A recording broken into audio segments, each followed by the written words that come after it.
The moment the cashier tossed the handful of coins back at the elderly woman and muttered, "We don't take that kind of payment," something inside Timothy Tate twisted. Dressed in worn-out janitor's coveralls, a cap pulled low over his forehead, Timothy had been quietly mopping near the entrance of his own fast food restaurant chain, one of 5 locations he had inherited from his late father. He hadn't run the day-to-day operations in years, trusting managers to handle things while he focused on expansion. But lately, complaints had been piling up. Employees being rude, orders messed up, customers walking out angry. He needed to see the truth for himself. So, disguised as a new janitor filling in for a supposed sick worker, he had spent the past 2 days cleaning floors, taking out trash and watching.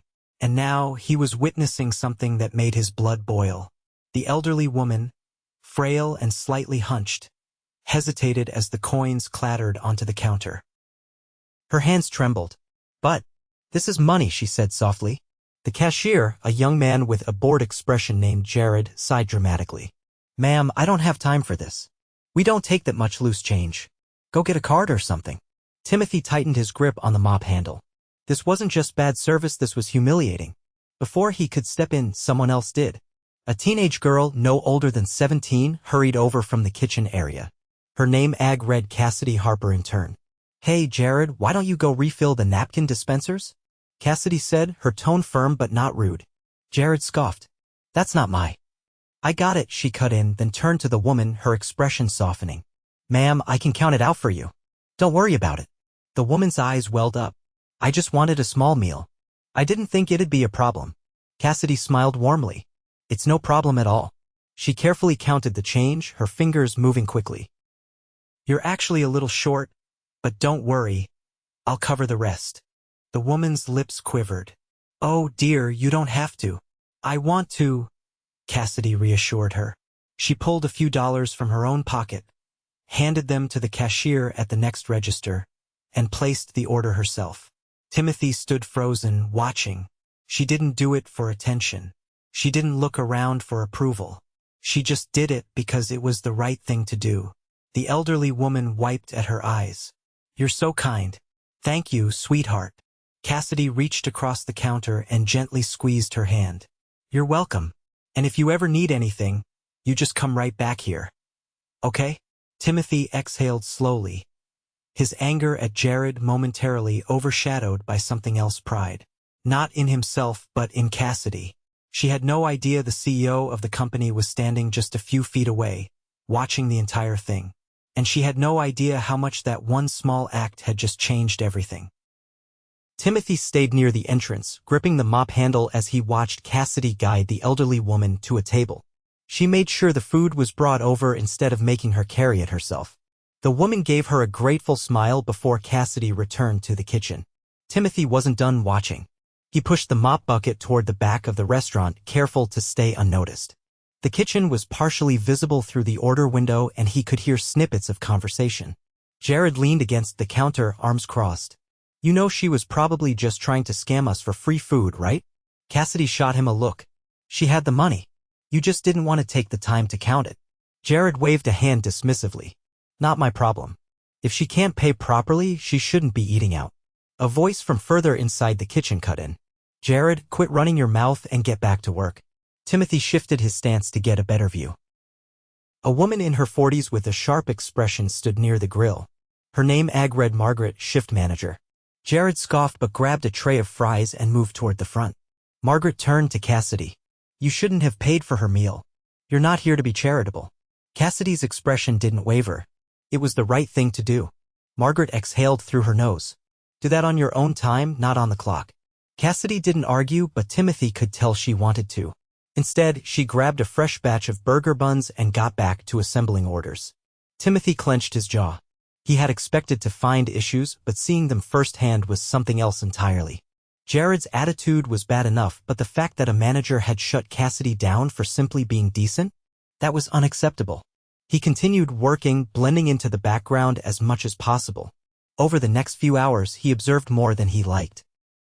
Jared cut corners constantly, barely putting effort into cleaning the counters or bagging orders properly.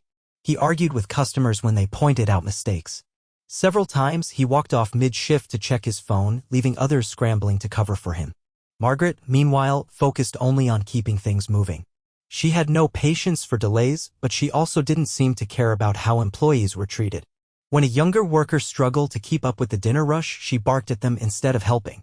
And then there was Cassidy. She picked up slack without being asked. When a mother with 2 restless kids spilled a drink, Cassidy was the one who grabbed napkins and reassured her it was no big deal. When an elderly man had trouble reading the menu, she stepped away from the register to help him choose. She never complained, never hesitated. She was the kind of employee any company should be proud to have. By the time the shift neared its end, Timothy had seen enough. Margaret called out orders for closing duties. Jared groaned loudly when he was assigned to wipe down the dining area. "I'll do it," Cassidy said before Jared could argue. Margaret barely looked up. "Fine." Jared grinned and walked off without a second thought. Timothy put down his mop and stepped toward Cassidy as she wiped down the tables. "You didn't have to take his shift," he said. Cassidy glanced up, surprised. "It's fine. He would have done a terrible job anyway." Timothy raised an eyebrow. "Not really the point." She sighed as she wiped a stubborn stain from a table. "It's easier this way. Less arguing. Margaret just wants things done fast, and Jared doesn't care as long as he gets paid." Timothy studied her. "And what do you want?" Cassidy hesitated before answering. "I just want customers to be treated like people. I know it's just fast food, but that doesn't mean we should make them feel like they're an inconvenience." Timothy nodded slowly. Cassidy looked at him curiously. "You ask a lot of questions for a janitor." He chuckled. "Guess I'm just interested in how things run." She gave him a small smile before finishing the last table. "Well, if you're looking for efficiency, you won't find much here. It's a mess." Timothy glanced toward the counter where Jared was scrolling on his phone instead of restocking supplies. "Yeah," he said. "I can see that." And he intended to do something about it. Timothy had seen enough. The way Jared dismissed customers, the way Margaret prioritized speed over decency, and the way Cassidy carried the weight of responsibility without recognition, it all painted a picture he couldn't ignore. This wasn't just one bad shift. This was a culture problem. As the last customers filtered out and the restaurant prepared to close, Timothy stepped into the back where Margaret was finalizing the cash drawer. Jared leaned against the counter, tapping idly on his phone. Cassidy was finishing the last of her closing tasks, wiping down the soda machines without being asked. Timothy pulled off his cap. "I think it's time we had a conversation," he said, letting his voice carry authority. Margaret barely glanced up. "Whatever it is, talk to me after closing." "No," his tone sharpened. "We're talking now." Margaret's eyes flicked up in irritation, but the moment she actually looked at him, something shifted in her expression. She stared for a second, then blinked. Jared frowned. "Who even are you?" Timothy exhaled. "I'm Timothy Tate, the owner of this restaurant, and every other location in this chain." Silence fell over the room like a dropped plate shattering on tile. Margaret's posture stiffened. Jared's phone nearly slipped from his fingers. Cassidy, who had been wiping down the counter, froze mid-motion, her rag still pressed against the surface. Jared let out a forced chuckle. "Wait, what?" Timothy folded his arms. "I've been working here undercover for the past 2 days. Watching, listening, trying to understand why customer complaints have spiked, why employee morale is so low. And now I understand perfectly." Margaret's expression tightened. "Sir, if you had concerns, you could have just spoken to management directly." "I've been speaking to management," Timothy cut in, "for months. And all I've been getting are excuses. But tonight I saw the truth. I saw an elderly woman get humiliated at the counter because she tried to pay in change. I saw a shift manager who cared more about speed than respect. I saw an employee who ignored customers and responsibilities while still collecting a paycheck." Jared scoffed. "Oh, come on. You're really making a big deal out of some loose change." Timothy turned to him, his gaze cold. "No, I'm making a big deal out of the fact that you treated a paying customer like she was beneath you. That you walked off shifts, ignored basic tasks, and let others cover for your laziness." Jared's confidence cracked. You're done here." Timothy's words left no room for argument. Effective immediately. Jared's mouth opened, then closed. He looked at Margaret, expecting backup, but she remained silent. "You can pick up your final paycheck this week," Timothy continued. "But you won't be working another shift here." Jared scoffed, shaking his head. "This is ridiculous." Whatever.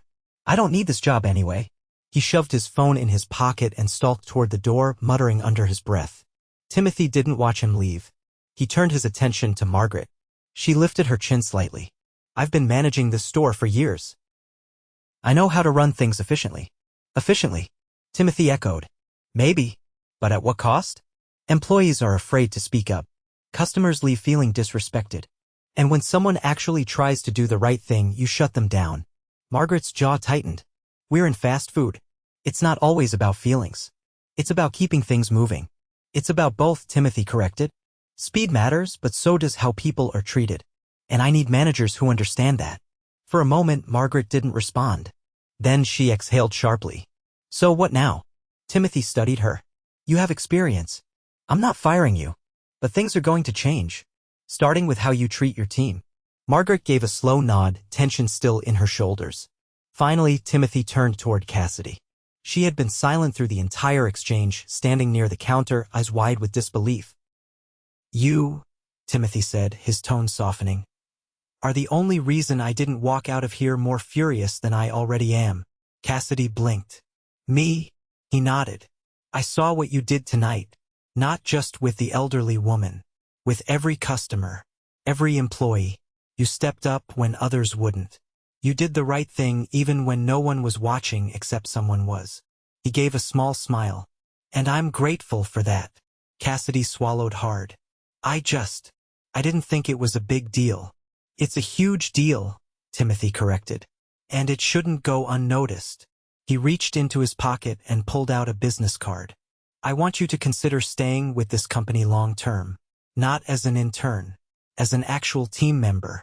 And if you ever want to move up, I'll personally make sure you get the training and support you need.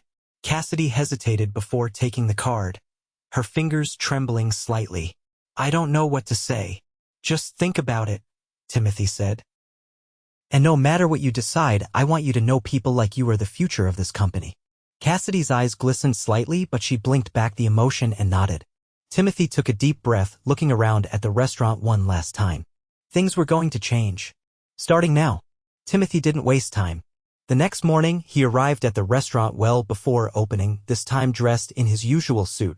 He had spent the night reviewing past employee complaints, customer feedback, and financial reports. What he saw confirmed what he had experienced firsthand. The problems at this location were systemic and they weren't going to fix themselves. Inside, Margaret stood near the register, already checking the inventory list for the day. She glanced up when she saw him walk in, her expression unreadable. Timothy didn't bother with pleasantries. He gestured for her to follow him into the office. She hesitated but obeyed, closing the door behind them. Let's talk about leadership, he said, taking a seat. Margaret remained standing. I assume this is about last night. It is. She crossed her arms. I've been running this place for a long time. I know what works. That's the problem, Timothy said. You've been running it the same way for years and it's failing. Employees are disengaged. Customers are unhappy.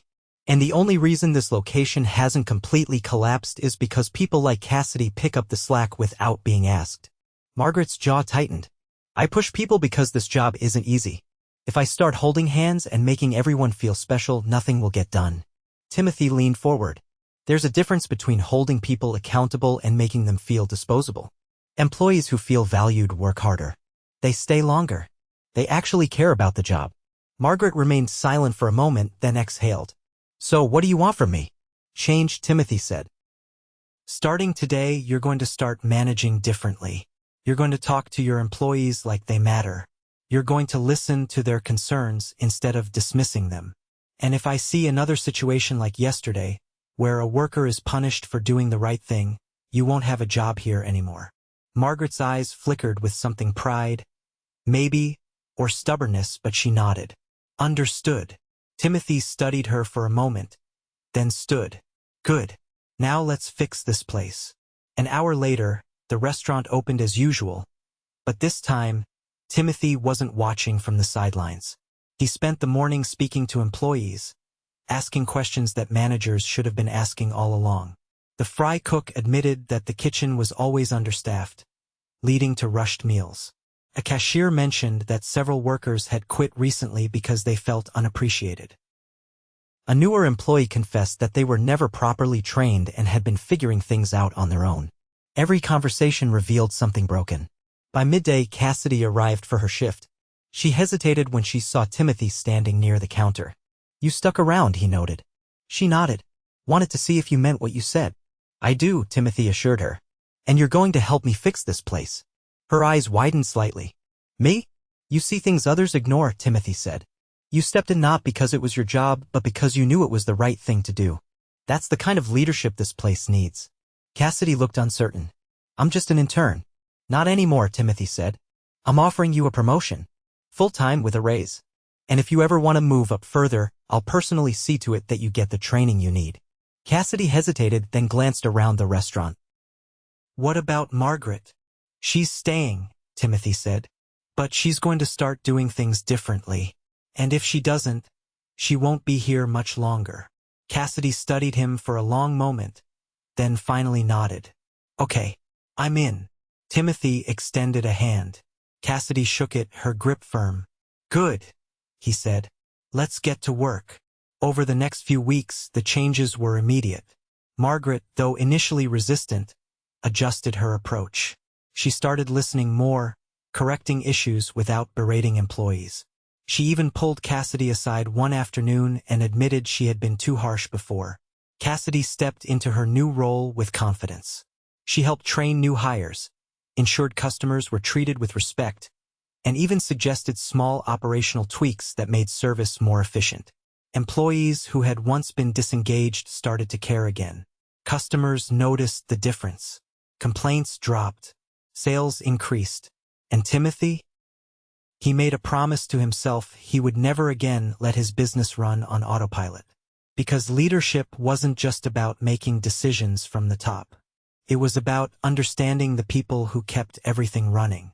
And thanks to one teenage intern who dared to do the right thing, he had remembered that lesson just in time. Timothy walked into the restaurant just before the afternoon rush, scanning the space with a critical eye.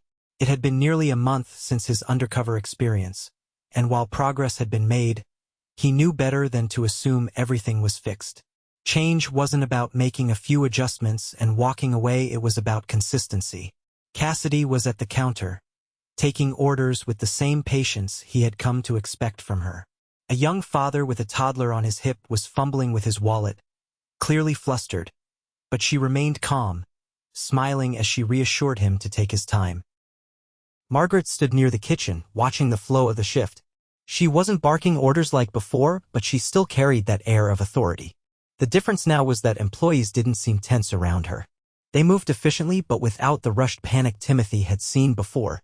He approached the counter and Cassidy glanced up, recognizing him immediately. She didn't stiffen the way she had in those first few days after the reveal. She had grown used to his presence, and that was exactly what he wanted. "You checking up on us?" she asked. "Always," he replied. "What do you think? Are we getting there?" She considered for a moment before nodding. "Better, but not perfect." He appreciated the honesty. "What's missing?" She leaned slightly against the counter, lowering her voice so only he could hear. "We got rid of the worst habits, but some people are still just here for the paycheck. They're not invested. They do the work, but they don't care." Timothy had been in business long enough to know she wasn't wrong. You couldn't make every employee passionate about their job, but you could create an environment where the ones who did care felt valued. Before he could respond, Margaret called his name, motioning him toward the kitchen. He excused himself and followed her to the back, where she pulled a clipboard from the counter. "We're running into a supply issue," she said, flipping to the inventory list. "The distributor's been late 3 times this month. If this keeps up, we'll start running out of staples during peak hours." Timothy frowned, scanning the sheet. "What's their excuse?" Margaret folded her arms. "A different one every time. Staffing shortages, delays at the warehouse, weather problems. All plausible, but it's becoming a pattern." He didn't like patterns like this. Supply chain issues could cripple a restaurant if they weren't handled early. "I'll make some calls," he said. "If they can't get it together, we'll find someone who can." Margaret nodded, satisfied, then hesitated. "There's something else." He raised an eyebrow. She exhaled, glancing toward the dining area. "Cassidy." His stance shifted slightly. "What about her?" "She's good," Margaret admitted. "Really good. But I don't think she's planning to stay. That caught him off guard. She said that. Margaret shook her head. Not directly, but I can tell. She's always looking ahead, always pushing to do more. She's not the type to stay in one place for long. Timothy considered that. He had offered her more responsibility, but had he really asked what she wanted? He left Margaret to finish up and walked back to the front, waiting until Cassidy had a moment of downtime before stepping closer. "Got a minute?" he asked. She nodded, stepping aside. "What's up?" "I should be asking you that," he said. "Margaret seems to think you might be looking elsewhere." Cassidy hesitated, caught off guard, but she didn't deny it. "I don't know," she admitted. "I love working here, but I don't want to get stuck, you know?" Timothy leaned against the counter. "What do you want?" She thought for a moment. "I want to do something that matters. I like the work, but I don't know if this is the end goal for me." He respected that. "Then let's make sure you get where you want to be," he said. "If there's something else you want to learn, tell me. If there's a direction you want to go, I'll help you get there." She studied him as if trying to gauge if he really meant it. "You do that? For someone like you?" He nodded. "Absolutely."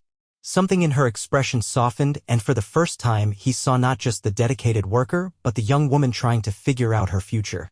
"Okay," she said finally. "I'll think about it." That was enough for him. For now.